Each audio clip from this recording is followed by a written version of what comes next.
Благодари Аллаха при любых обстоятельствах. Когда все хорошо, не забывай, от кого это. Когда тяжело, не забывай, для чего это. Ты не всегда понимаешь смысл происходящего, но Аллах знает. Ты видишь лишь один момент, а Он видит всю твою жизнь. Иногда Он закрывает перед тобой двери, за которыми, как тебе казалось, было счастье, а на самом деле там была бы твоя боль. Иногда Он дает испытания, которые ты не хочешь принимать, но именно через них очищается твое сердце.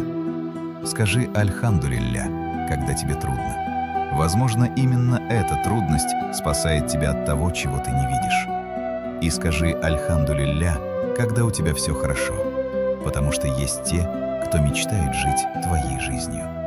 Не забывай Аллаха, когда у тебя все есть, чтобы однажды Он не напомнил тебе о себе через потерю.